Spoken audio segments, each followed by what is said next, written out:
নমস্কার বন্ধুরা, আজকের গল্প শেষ চিঠি।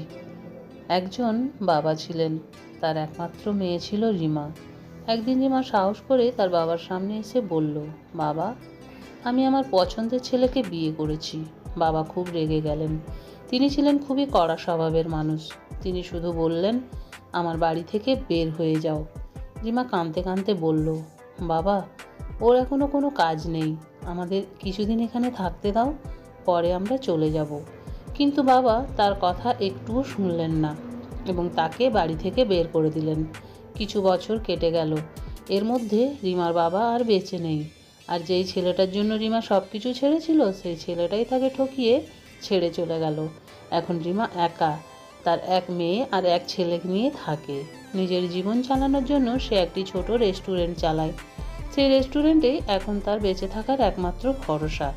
যখন রিমা শুনল যে তার বাবা আর বেঁচে নেই, তার মনে হলো ভালোই হয়েছে।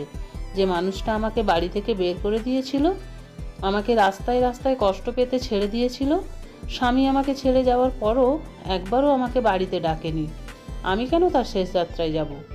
কিন্তু তার কাকা বললেন, রিমা, যা হওয়ার হয়েছে, যে চলে গেছে সে তো আর ফিরে আসবে না, এখন আর তার সঙ্গে শত্রুতা করে কী লাভ? প্রথমে রিমা যেতে চায়নি, কিন্তু পরে ভাবলো, চলো দেখে আসি, যে মানুষটা আমাকে এত কাঁদিয়েছে সে মরার পর কিভাবে শান্তি পায়। রিমা বাবার বাড়িতে পৌঁছালো। সেখানে সবাই শেষকৃত্যের প্রস্তুতি নিচ্ছে, সবাই কাঁদছে, কিন্তু রিমার মনে কোনো দুঃখ ছিল না। সে শুধু কাকার কথাই সেখানে এসেছিল। যখন তার বাবার শেষ যাত্রা শুরু হলো, সবাই ভেঙে পড়ল কান্নায়, কিন্তু রিমা দূরে দাঁড়িয়েছিল, নির্বিকার। সব অনুষ্ঠান শেষ হলো। তার কাকা এসে রিমার হাতে একটা চিঠি দিয়ে বললেন, এটা তোমার বাবা তোমার জন্য রেখে গেছেন, সময় পেলে একবার পড়ে নিও। রাত হয়ে গেছে, সব অতিথিরা চলে গেছে। রিমা একা বসে চিঠিটা খুলে পড়তে শুরু করলো। চিঠির শুরুতে লেখা ছিল, আমার আদরের মেয়ে, আমি জানি তুমি আমার ওপর রাগ করে আছো, কিন্তু তোমার বাবাকে ক্ষমা করে দিও। আমি জানি আমি তোমাকে বাড়ি থেকে বের করে দিয়েছিলাম, তোমার থাকার কোনো জায়গা ছিল না, তুমি অনেক কষ্ট পেয়েছো, কিন্তু বিশ্বাস করো, আমিও ভীষণ কষ্টে ছিলাম, তোমাকে কিভাবে বোঝাবো। চিঠিতে আরও লেখা ছিল, যখন তোমার মা আমাদের ছেড়ে চলে গিয়েছিল, তখন তুমি কতদিন কেঁদেছিলে জানো? আমাকে ছাড়া ঘুমাতে পারতে না, রাতের পর রাত উঠে কাঁদতে, আর তখন আমিও সারা রাত তোমার পাশে জেগে থাকতাম। যখন তুমি স্কুলে যেতে ভয় পেতে, আমি তোমার স্কুলের জানালার বাইরে দাঁড়িয়ে থাকতাম, আর তুমি স্কুল থেকে বের হলেই তোমাকে বুকে জড়িয়ে নিতাম। মনে আছে তুমি যে খাবারটা পছন্দ করতে না, আমি সেটা লুকিয়ে তোমার জন্য অন্যভাবে রান্না করতাম, শুধু যাতে তুমি না খেয়ে না থাকো। যখন তোমার জ্বর হতো, আমি সারা দিন তোমার পাশে বসে থাকতাম, ভেতরে ভেতরে আমি কাঁদতাম, কিন্তু তোমাকে হাসাতাম, কারণ তুমি কাঁদলে আমিও ভেঙে পড়তাম। তোমার প্রথম হাই স্কুল পরীক্ষা, তুমি সারা রাত পড়তে, আমি সারা রাত তোমার জন্য চা বানিয়ে দিতাম। মনে আছে তোমার প্রথম ড্রেস, ছোট্ট পোশাক, তখন পুরো পাড়া তোমার বিরুদ্ধে হয়ে গিয়েছিল, বলেছিল মেয়েরা এমন পোশাক পরবে না, কিন্তু আমি তোমার পাশে দাঁড়িয়েছিলাম, কাউকেও তোমার আনন্দের বাধা হতে দিইনি। তুমি দেরি করে বাড়ি ফেরা, ডিস্কোতে যাওয়া, বন্ধুদের সাথে ঘোরা, এইসব নিয়ে আমি কখনো কিছু বলিনি, কারণ তুমি যে বয়সে ছিলে সে বয়সে এসব একটু আধটু হয়। কিন্তু একদিন তুমি এমন একটা ছেলেকে বিয়ে করে বাড়ি এলে, যার সম্পর্কে তুমি কিছুই জানো না। একজন বাবা হিসাবে আমি আগেই সেই ছেলেটার সম্পর্কে সব খোঁজ নিয়েছিলাম। সে নিজের স্বার্থ আর টাকার জন্য অনেক মেয়েকে ঠকিয়েছে, আর তুমি তখন ভালোবাসায় অন্ধ ছিলে। তুমি আমাকে একবারও জিজ্ঞেস করলে না, সরাসরি বিয়ে করে চলে এলে। আমার কত স্বপ্ন ছিল জানো, তোমাকে নিজের হাতে বিদায় করব, চাঁদতারার মতো সাজাবো, এমন ধুমধাম করে তোমার বিয়ে দেব যে সবাই বলবে, দেখো ওই বাবা, যিনি কত কষ্ট করে একা মেয়েকে বড় করেছেন। কিন্তু তুমি আমার সব স্বপ্ন ভেঙে দিলে। চিঠিতে আরও লেখা ছিল, খালি কথার কোনো মূল্য নেই, তাই আমি তোমার জন্য কিছু রেখে গেছি, যাতে অন্তত আমার কিছু কথা তোমার কাছে পৌঁছায়। আমার সোনা মেয়ে, আলমারিতে তোমার মায়ের গয়না আছে, আর তোমার বিয়ের জন্য আমি যে গয়নাগুলো কিনেছিলাম সেগুলোও আছে। 3-4টে বাড়ি আর কিছু জমি আছে, সব তোমার আর তোমার বাচ্চাদের নামে করে দিয়েছি। ব্যাংকে কিছু টাকা আছে, তুমি গিয়ে তুলে নিও, যাতে তোমাকে কারো সামনে হাত পাততে না হয়।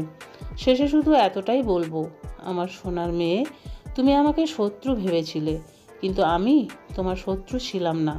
আমি তোমার সেই বাবা, যে তোমার মা চলে যাওয়ার পরেও দ্বিতীয় বিয়ে করিনি।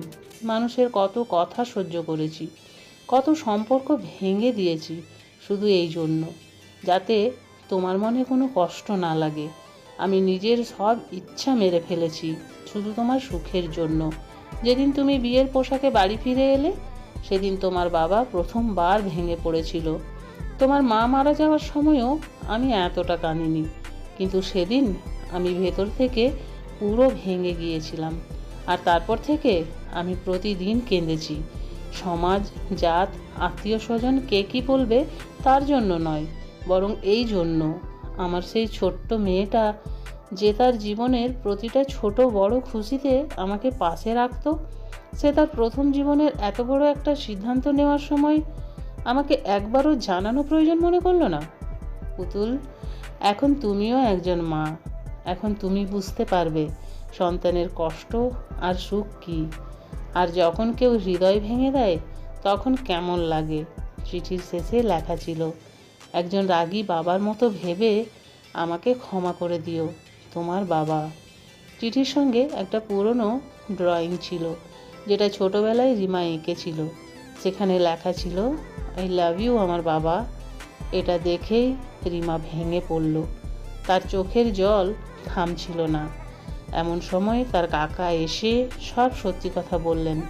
রিমা, তুমি যে রেস্টুরেন্টটা চালাচ্ছ আর যে বাড়িটাতে থাকো, ওগুলোর টাকা আমি দিইনি, তোমার বাবাই আমার মাধ্যমে তোমাকে দিয়েছিলেন। কারণ সন্তান যতই খারাপ হোক না কেন, মা বাবা কখনো তার চিন্তা করা বন্ধ করেন না। সন্তান হয়তো মা বাবাকে ছেড়ে চলে যায়, কিন্তু মা বাবা মৃত্যুর পরও সন্তানের জন্য প্রার্থনা করে যান। সেদিনের পর রিমার কাছে সব কিছু ছিল, ঘর, টাকা, সহায়তা, কিন্তু একটা জিনিস সে চিরদিনের জন্য হারিয়ে ফেলল, তার বাবার কাছে ক্ষমা চাওয়ার সুযোগ। বন্ধুরা, লাভ ম্যারেজ করা ভুল নয়, কিন্তু যদি সেই সিদ্ধান্তে মা বাবাকে সাথে নেওয়া যায়, তাহলে সম্পর্ক ভাঙে না, আরও মজবুত হয়। পাথর থেকেও জল বের হয়। তারা তো মা বাবা, একদিন না একদিন মানিয়েই নেন। প্রতিটা বাবার একটা স্বপ্ন থাকে, নিজের মেয়েকে নিজের হাতে বিদায় দেওয়ার। চেষ্টা করুন সেই স্বপ্নটা যেন অপূর্ণ না থাকে। আর সবসময় মনে রাখবেন, সন্তান যদি মা বাবাকে ভুলেও যায়, মা বাবা কখনো সন্তানকে ভুলে যায় না। এই গল্পটা আমাদের শেখায়, রাগের মাথায় নেওয়া সিদ্ধান্ত জীবনের সবচেয়ে বড় ভুল হতে পারে। শেষে শুধু একটা প্রশ্ন, আমরা কি সত্যিই আমাদের মা বাবাকে বুঝি? গল্পটি ভালো লাগলে চ্যানেলটি সাবস্ক্রাইব করুন।